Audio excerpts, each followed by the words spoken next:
Tata steel Jharia division में स्वतंत्रता दिवस समारोह की धूमधाम। टाटा स्टील के झरिया डिवीजन ने जामाडोबा स्थित जनरल मैनेजर ऑफिस में 80वां स्वतंत्रता दिवस मनाया। Vikas Kumar, chief Sijua group Jharia division Tata steel समारोह में मुख्य अतिथि के रूप में शामिल हुए। उन्होंने परेड का निरीक्षण किया और राष्ट्रीय ध्वज फहराया। राष्ट्र निर्माण और सामुदायिक विकास के प्रति टाटा स्टील की प्रतिबद्धता को दोहराते हुए विकास कुमार ने इस ऐतिहासिक स्वतंत्रता दिवस समारोह के महत्व को रेखांकित किया और उन स्वतंत्रता सेनानियों को श्रद्धांजलि अर्पित की जिनके बलिदान से देश को आज़ादी मिली। भारत की निरंतर प्रगति पर विश्वास जताते हुए उन्होंने कहा कि आने वाले वर्षों में देश वैश्विक नेतृत्वकर्ता के रूप में उभरने की दिशा में अग्रसर है। उन्होंने कहा कि टाटा स्टील के प्रयास इस विकास को गति देने में निरंतर योगदान देते रहेंगे, क्योंकि कंपनी की दीर्घकालिक योजना विकसित भारत 2047 के लक्ष्य के अनुरूप है। झरिया डिवीजन के सिक्योरिटी एवं फायर सर्विस के कर्मचारियों के लिए सम्मान समारोह भी आयोजित किए गए। उनकी लगन और सेवाओं की सराहना करते हुए विकास कुमार ने सशक्त राष्ट्र के निर्माण में उनके योगदान के लिए उन्हें धन्यवाद दिया। उन्होंने झरिया डिवीजन को लगातार सहयोग देने के लिए समुदाय के प्रति आभार व्यक्त किया और कर्मचारियों, हितधारकों तथा समुदायों को स्वतंत्रता दिवस की शुभकामनाएं दी।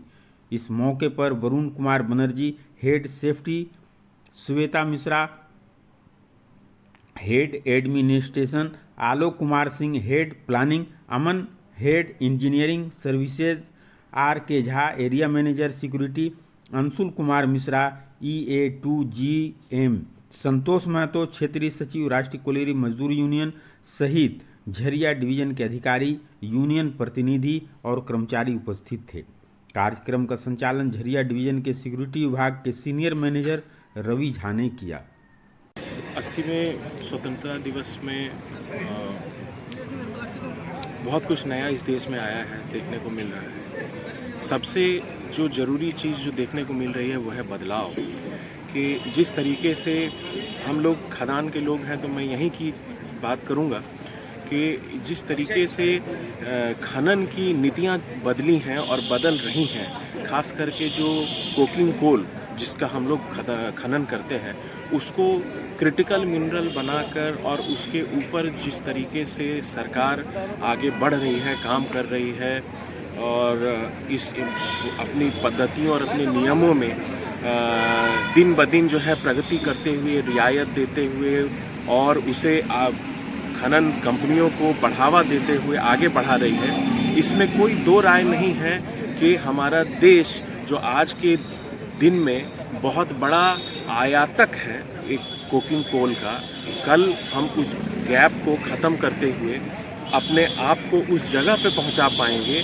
जहां पे कि हम अपने देश के ज़रूरत का जितना कोयला होगा वो इसी देश में ज़्यादा से ज़्यादा करके प्रोडक्शन करने की कोशिश करेंगे, जिससे हमारा जो फॉरेन फंड है वो उस तरफ ना जाकर हमारे देश के विकास में जाए। और ये आज के देश के लिए बहुत ज़रूरी है। अगर हम कल को आगे बढ़ना चाहते हैं, नंबर 3 इकोनॉमी और उसके बाद आगे बढ़ के नंबर 1 इकोनॉमी बनना चाहते हैं, तो उसके लिए अपने देश की बिजनेस नीतियों को आसान करते हुए और सारी चीज़ें ज़्यादा से ज़्यादा जो भी हो सके उसको अपने देश में बनाना और आगे उसको अपने देश के प्रगति के योगदान में लगाना, ये बहुत ही ज़रूरी और महत्वपूर्ण है। और इसके लिए मैं पूरे देश के देशवासियों और इसकी सरकार का धन्यवाद दूंगा। और जिस तरीके से हम लोग आगे बढ़ रहे हैं, मुझे पूर्ण विश्वास है कि हम लोग अपने लक्ष्य में ज़रूर सफल होंगे। धन्यवाद आप सबों को। 80वें